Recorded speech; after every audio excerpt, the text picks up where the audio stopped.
Hi, today we're going to be doing another experiment, and this one will be on kinetic and potential energy.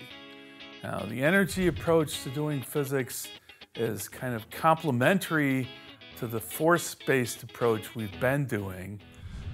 Historically, they grew up sort of separately and then were merged. You wind up getting the same results out of this approach as the other if you do it right, but sometimes energy is easier to do calculations with. The whole idea of the energy approach is to calculate something called energy before a process happens and use that to predict what will happen after the process happens. So what you do is just get the ability to skip over the details of the process, and if you know the energy is the same before as it is after, you can usually calculate something interesting based on that fact. Now, what we're going to be doing today is an experiment in which we go back to the blue car and Audacity and the tipping over clips that we did several weeks ago. This time we'll add something new to it, and we'll use this equipment to measure energy and see how that changes as we go through the experiment.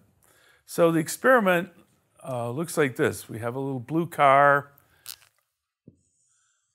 that rolls on the track, and tied to the blue car we have a string which goes over off the edge of the table and then has some washers hanging on it.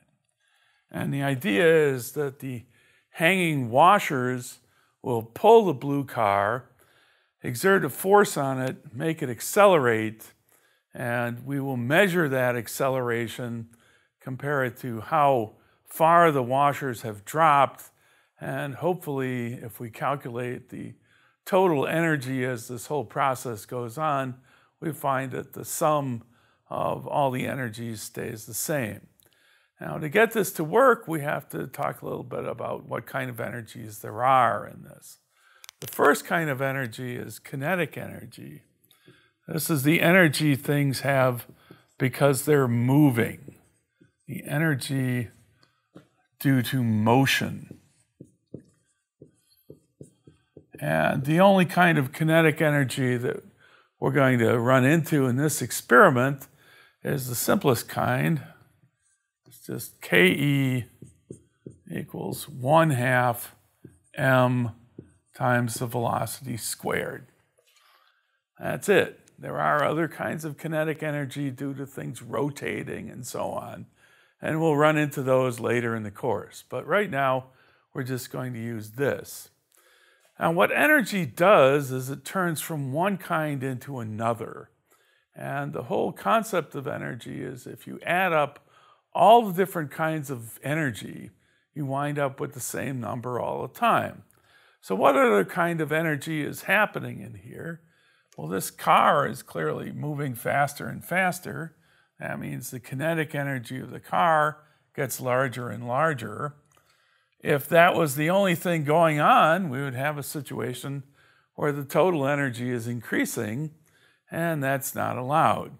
So there's another kind of energy that's changing in this, and that's the energy due to the washers.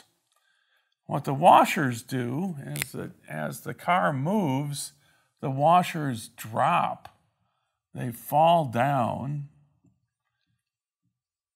They fall down the hill. And as they fall down, they are losing a kind of energy called potential energy. Potential energy is energy due to position.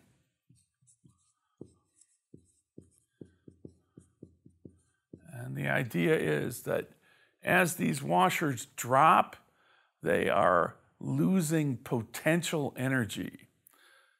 The formula for potential energy is even simpler. It's just the potential energy equals the mass that's going through a change times g, same g as before, 9.8 meters per second squared, times the height.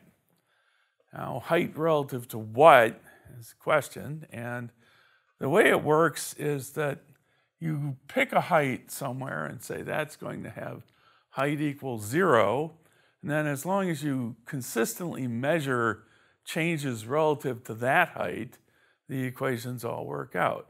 So what happens with energy as this experiment goes on is that the falling washers are losing height and thus potential energy.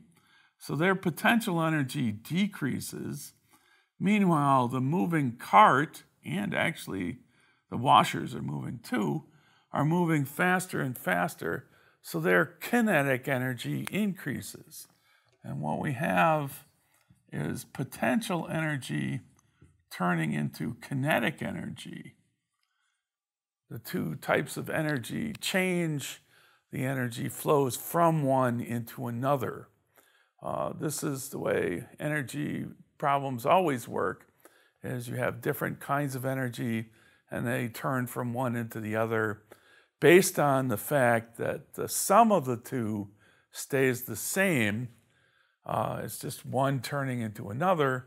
You can calculate how fast things will be moving or where they are or something like that after a while. There are other kinds of energy, and we will see a few of these in here. One that's particularly bad for this experiment is the energy of heat. And this appears due to friction.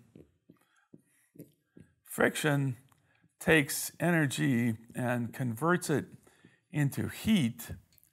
And you can imagine that if these wheels had a lot of friction in them, the cart would accelerate not so much. It would look like energy was being lost. What's going on is energy is being taken out of this PE-KE thing and turned into heat, warming up the little bearings of the car. We'll probably see some of that when we get to analyzing the experiment. Well, hopefully it won't be very much. So that's what we're doing today. The next step is to take a look at the apparatus and get it all put together.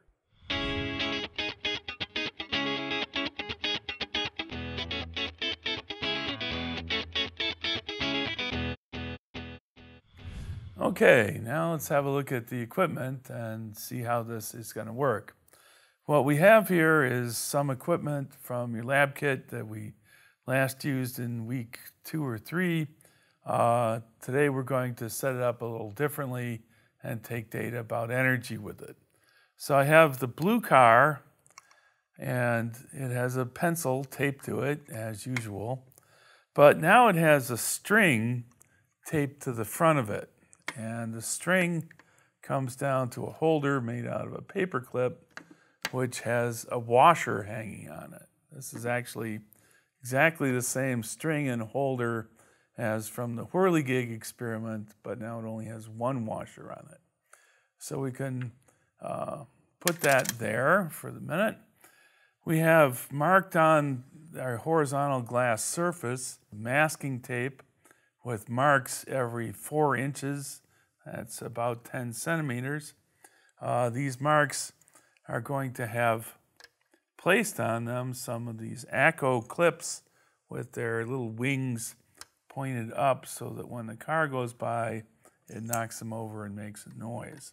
I have 5 clips on my piece of glass. If you have a shorter piece of glass, you can space them closer or use 4 or something like that. Listening to the whole business going on here, I have a microphone. This is one we have in the studio. It's a rather nice one. You can use whatever kind of mic you have. If you have one with a stand, that's very helpful because you can put it right where you want it to be. Meanwhile, running on the computer over here, I have Audacity. That's all set up and ready to go. Boom, there it goes. Finally, what I'm going to do is add some washers to the car. This is just to slow everything down a bit. You really want to have a rather small hanging weight and a big weight in the car, this just makes everything happen slower and makes the analysis easier. So I'm going to put 5 washers in the passenger compartment of my car, and we'll start off hanging 1 from the clip. Now, to make the whole thing go is simplicity itself. You hang the weight off the edge of the table, make sure the car is lined up right, make sure we have our clips all standing up, and let it go. Don't give it a push, just release it. And we got the car flying across. It looks like we have some decent clicks on the soundtrack. And that's it. Okay, now we have some data in Audacity. The next thing to do is to analyze it. So what we're going to do is make a column of X position. We're going to have a column of the time at which something goes off. And we will use these two to calculate the velocity of the cart at each step. We will also use the X position to let us figure out how much the washers have dropped. Because if you think about it, as the car moves, the washers drop by the same amount. So they're tied by a string.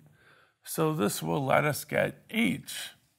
And we can use that to calculate the potential energy. Finally, we'll have 2 columns.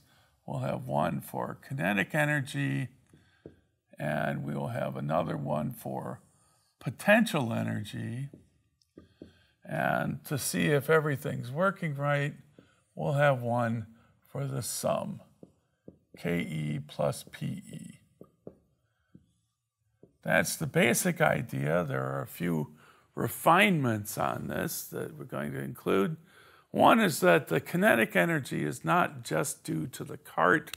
The kinetic energy is also due to the motion of the weights. The weights are moving as well. They're moving at the same speed as the cart, and we should include them there. Aside from that, this is all pretty straightforward, and now it's time to do some measurements and find out what we're dealing with. The first thing I want to measure is the mass of the hanging weight. So I'll take our hanging weight, put it on here. This is just 1 washer now, and we can see that the hanging weight has a mass of 12 grams. So we'll put that up here. M hanging equals 12 grams. Going to have to convert that into kilos when we do the calculations. The other mass is, of course, the mass of the cart. Now, the cart mass is kind of complicated. It's the cart plus the pencil plus all this tape plus the washers inside here. So I'm going to measure that in 2 steps. First, I'll take out the washers. I had 5, by the way, and however many you put on there is really kind of up to you. 5 seemed like a good number. There we go. That's the mass of the cart and the pencil. So that's 70 grams. There's the mass of the cart.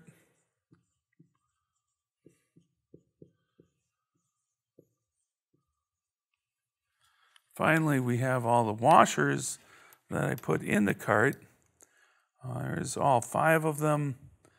Put them together, hang them on the fishing scale. 5 washers turns out to be 38 grams. These washers are a little smaller than the other ones we were using at the beginning. Doesn't really matter much. So M washers is 38 grams. The distance between clicks is delta x, well, it's 4 inches actually, which is 10.16 centimeters. We'll do the calculation in the spreadsheet. So that's everything we need to calculate the kinetic and potential energies of what's going on in here.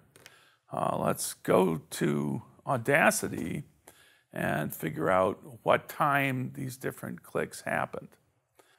Okay, my Audacity file is right here. If I want to listen to it, this is what it sounds like. And the first 4 clicks are really very clear. That's good.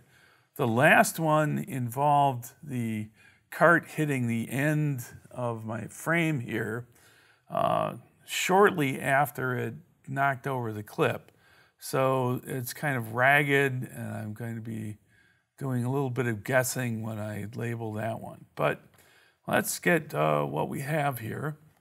As usual with Audacity, I've gone to the bottom of the screen and set the time clickers to minutes plus milliseconds as a nice, easy way to do things.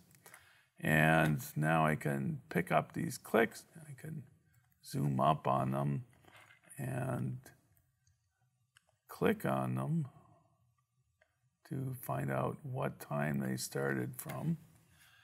The first one is right there, which is 19.894, and I'm going to enter that into my spreadsheet. That's relative to when we started recording, so the 19 doesn't really mean anything, and we'll just be looking at the time between clicks when we get to analyzing it. Back to Audacity for the next click. The next click is right there, 20.319 seconds. Back to Audacity.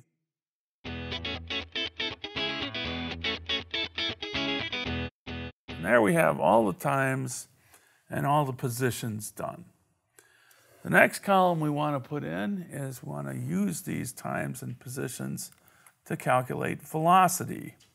So make a column, label it V in meters per second, and we will use the calculation thing to calculate what this is. So to do that, first we have to get the distance traveled. The first one, this really just defines what the time setting is. So the first one we can calculate is actually the second row, and that will be equals the distance traveled, which is the x in meters at that time minus x in meters in the time before, divided by the time that passed, which is the time in the second row minus the time in the row before it. And that shows us the velocity in meters per second. I can just grab this formula and drag it downwards, and I will get the same thing calculated for 4 different gaps between clicks. I have what V is. The next column I want is kinetic energy. So this is KE. And the KE is calculated with another formula. It's equal 0.5 times the mass. Now, how much mass is moving at this speed? Well, the cart certainly is. The washers certainly are. It's not quite so obvious, but the hanging masses are also moving at this speed. They're falling downwards. They're going in a different direction, but energy doesn't really care about direction. Energy is about the size of the velocity. So to get the total mass moving at this speed, we add all those masses together, and convert them all into kilograms while we're at it. So we get 0.5 times, converting grams to kilograms is easy. You divide by 1,000. So it's 0.012 plus 0.070 plus 0.038. And all those things are multiplied times the velocity squared. So it's times velocity and then times velocity again. And that will get us the kinetic energy of all these things moving at that speed. I drag the formula down, and we can see here that the kinetic energy is increasing as time goes by, except for this last one, which seems a bit odd, but that's that strange one. Okay, so we get steadily increasing kinetic energy. The next column is the potential energy. And the potential energy is given by the mass times G times H. What mass for that? The cart and the washers certainly aren't dropping. The only thing that's dropping is this one hanging thing. So this is equal to the hanging thing, which has a mass of 0.012 kilos times G, 9.8, times the height. And the height is the same thing as x. That's how far the washers have dropped from their starting position. So put that in there. The washers have been dropping, which means the potential energy is decreasing. So we'll put a minus in front of it all. And we get that. If I drag this downwards, I get this. And then finally, I want to take the sum of the kinetic and potential energies and see what that is. That's yet another formula. I get equals that plus that